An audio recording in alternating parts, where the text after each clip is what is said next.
তো। না না, আপনাদের এলাকার হাজি থাকলে এই ধরনের কাজ করে নাকি? হ্যাঁ হ্যাঁ, ওই যে ওই এটা আপনার ওখানে বিশ্ব রোড কোন জায়গা? দবিরগঞ্জ, হরিংসরা, দবিরগঞ্জ, হরিংসরা বিশ্ব রোড।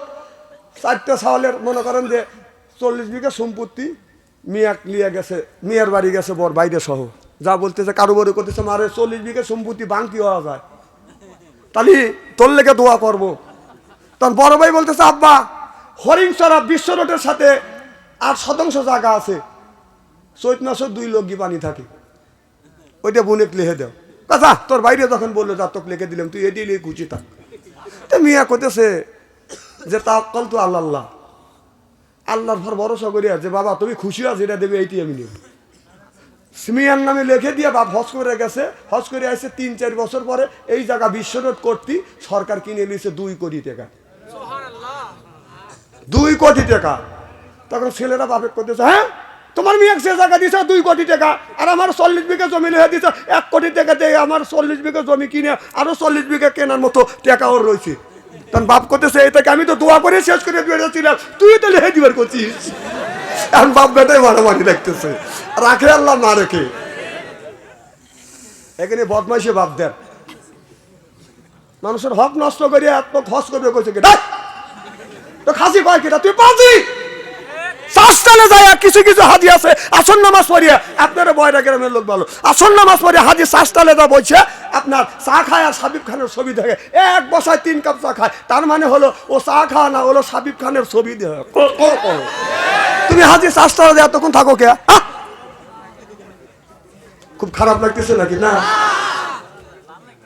2-1 ঘন্টা আপনি 2-1 মিনিট চা খা চলেছেন, আমরা চা খাই না। উনি চাষতলে বসে, চাষতলের মধ্যে বাদান যায়, গায়ে আছে শক্তি, জায়গা করে গরম দেখে আমার করে বাদান সরম, এরপরে বাদান খায় চা, চা খায়া বাদান খায় বাদান পান, মনের মধ্যে আছে বাদান গুনগুনানি গান।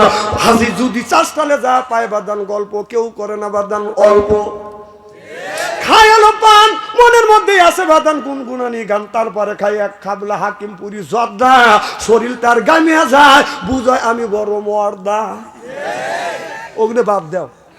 সেই আসরের সময় অজু দিয়ে নামাজ পড়ে যা চা খায়া সাবিব খানের সাপনের ছবি দিয়ে ওই অজু দিয়ে যা নামাজ পড়ে, তোর অজু নষ্ট হয় নাই? হ্যাঁ তুই বেটা চাল না, মিয়া সালের ছবি দেখিস, দেখে যা আবার তুই ওই অজু দিয়ে নামাজ পড়িস, তোর নামাজ হয়? খুব খারাপ লাগতেছে মনে হয় আমার ভাইয়েরা, মুসলমান ভাইয়েরা,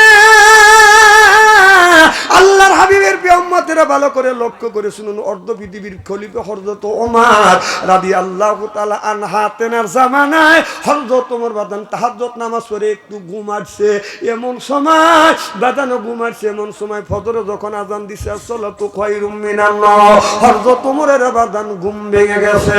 ওমর ঘুম থেকে উঠিয়ে দরজা খুলে যখন বাইরে বের হয়েছে, লক্ষ্য করে দেখে একটা বস্তার মধ্যে বাদান, বস্তার ভিতরে, বস্তার মধ্যে যেন কি জানি রয়ে গেছে। হযরত ওমর বাদান বস্তাটা খুলছে, খুলে লক্ষ্য করে দেখে বস্তার মধ্যে একটা শিশু বাচ্চাকে 2 টুকরা করিয়ে এই বাচ্চার লাশটা হযরত ওমরের ঘরের সামনে বাদানে রেখে গেছে। হযরত ওমর রাদিয়াল্লাহু তাআলা আনহু ও বাদান আপনার মসজিদে যাইয়া ফজরের নামাজ পড়িয়া আপনার সাহাবীদের দিকে মুখ করিয়া বলতেছো, আমার সাহাবীরা ও আমার গোয়েন্দা বিভাগেরা তোমরা শোনো, আমি ফজরের নামাজ পড়বার জন্য করে যখন দরজা খুলে বাহিরে বের হইছি, টাকা দেখি একটা বস্তা, আর বস্তার মুখটা খুলে দেখি একটা শিশু বাচ্চাকে 2 টুকরো করছে। এই বাচ্চাটাকে হত্যা করিয়ে আমার বাড়ির কাছে, আমার বাড়িতে রেখে গেল কে? 3 দিন সময় দিলাম, 3 দিনের মধ্যে এই লোককে বের করো, কে খুন করছে তাকে বের করো। গোয়েন্দা বিভাগ বাদান চতুর্দিকে বাদান চলে গেল, চতুর্দিকে যায়, 2 দিন হয়ে গেছে বাদান, গোয়েন্দা বিভাগ বাদান বাইর করতে পারে নাই কে এই শিশু বাচ্চাটাকে হত্যা করলো। 3 দিনের দিন হযরত ওমর ফজরের নামাজ পড়িয়া মনটা ছোট করে যাচ্ছে, আল্লাহ আসামি মনে হয় ধরতে পারলাম না, একটা যুবক প্রতি মহিলা এসে বলতেছে, ইয়া আমিরুল মুমিনিন, খলিফাতুল মুসলিমিন, আপনি মনে হয় একটা দূর টেনশনে আছেন। বলে, হ্যাঁ আমি দূর টেনশনে আছি। কিসের দূর টেনশন? আমি জানি। এবার হযরত ওমর বললে, আমি যে দূর টেনশনে আছি তুমি কিভাবে জানলে? আর কোন দূর টেনশন আমি করতেছি? এবার মিয়াটা বলতেছে, আমিরুল মুমিনিন, খলিফাতুল মুসলিমিন, ও আমিরুল মুমিনিন, খলিফাতুল মুসলিমিন, আপনার ঘরের পাশে একটা শিশুর লাশ আছে। বলে, তুমি কেমন করে জানলে? আমি এই খুনিটাকে ধরবার জন্য চেষ্টা করতেছি। হযরত ওমর বলতেছে, এই লাশটাকে, এই মানুষটাকে, এই বাচ্চাটাকে খুন করছে, এই খুনিকে ধরার জন্য চেষ্টা করছি। এবার মেয়েটা বলে, ইয়া আমিরুল মুমিনিন, খলিফাতুল মুসলিমিন, এই শিশু বাচ্চাটাকে হত্যা করছি আমি।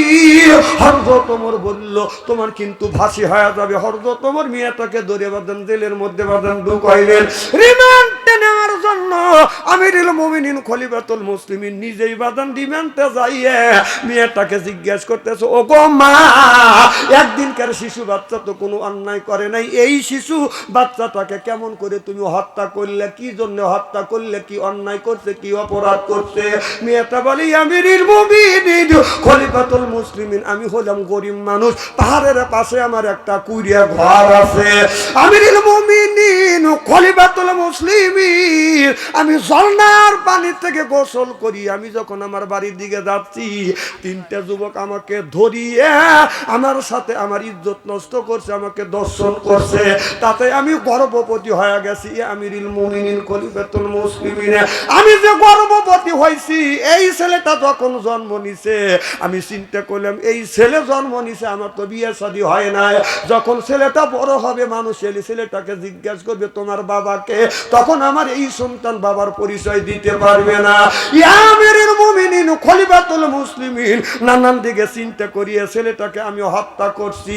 আমিরুল মুমিনিন, শরীয়তের যা বিচার আছে আপনি বিচার করেন, আমি মাথা পেতে নিব, কিন্তু আপনার আদালতে আমি মামলা দায়ের করলাম। যেই তিনটা যুবক আমার ইজ্জত নষ্ট করছে হুজুর, ওই তিনটা যুবকের বিচার করতে হবে। সিল্লা কর্মার হাওয়া এইরকম করিয়া যদি আমাদের দেশের নেতাগারে যদি বিচার করা যায়, যে যার ইজ্জত নষ্ট করছে এই বিচার যদি করা যায়, আপনি ছোট থেকে শুরু করিয়া বাংলাদেশের বড় নেতা পর্যন্ত এক সালাও রক্ষা পাবে না। এই যে আমাদের আইন মন্ত্রী আসছিল, ওর তো বউ নাই, ছাওয়াল পালো নাই, আর একটা সখী বানাইছে বান্ধবী। হে বান্ধবী কোটি কোটি টাকা কামাই করছে। ও কি করছে ওর সাথে? হ্যাঁ, দোস্ত বাঁধিছে।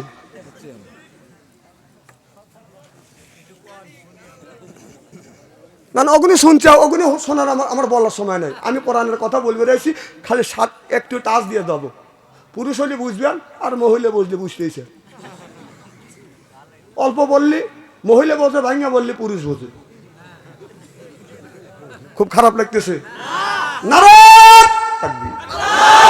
আমার ভাইয়ের, আমার মুসলমান ভাইয়েরা, আল্লাহর হাবিবের পেয়াম্মাতেরা ভালো করে লক্ষ্য করে শুরু।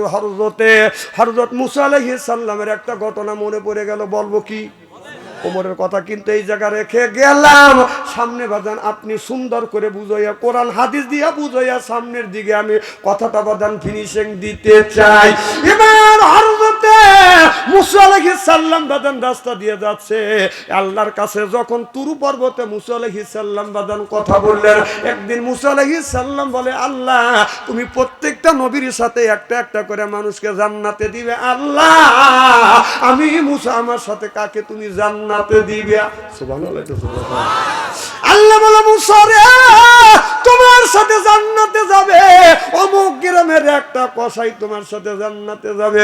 হযরত মুসা আলাইহিস সালাম বলে, আল্লাহ আমার ওই লোকের সাথে কি দেখা হবে? বলে, হ্যাঁ তোমার সাথে দেখা হবে। এবার মুসা আলাইহিস সালাম বাদান বের হইলেন ওই যুবকের সাথে দেখা করবার জন্য, যেই যুবক হযরত মুসা আলাইহিস সালামের সাথে বাদান জান্নাতে যাবে। হঠাৎ করে হযরত মুসা আলাইহিস সালাম রাস্তা দিয়ে যাচ্ছে, আপনার রাস্তা দিয়ে যাইতে লক্ষ্য করে দেখে একজন মহিলা বসে বসে কাঁদতেছে।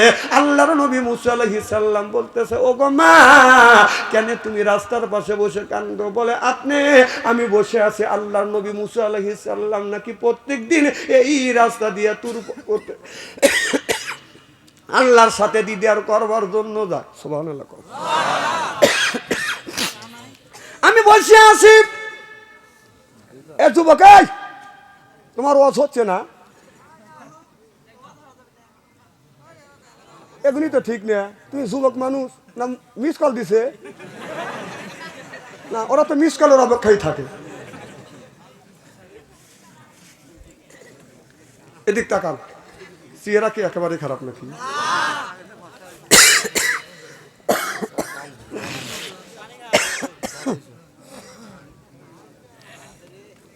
শুনি ডাক জায়গা শরীর এরকম হয়, কথা বুঝতেছেন না? ঠান্ডা লাগাই স্বাভাবিক। কি যেন বলতেছিলেন? মুসা আলাইহিস সালাম বলে, মা কিসের জন্য বসে আছো? কয় আল্লাহ নবী মুসা আলাইহিস সালাম প্রত্যেকদিন এই রাস্তা দিয়ে যায়, তার সাথে দেখা করব। বলে মারে, আমি হলাম আল্লাহ নবী মুসা আলাইহিস সালাম। সুবহানাল্লাহ। কখন আসে তো আপনাকে পাওয়া গেলাম। কি মা, কি জন্য তুমি বসে আছো? বলো হুজুর, আপনি তো আল্লাহর নবী, আল্লাহর সাথে কথা বলে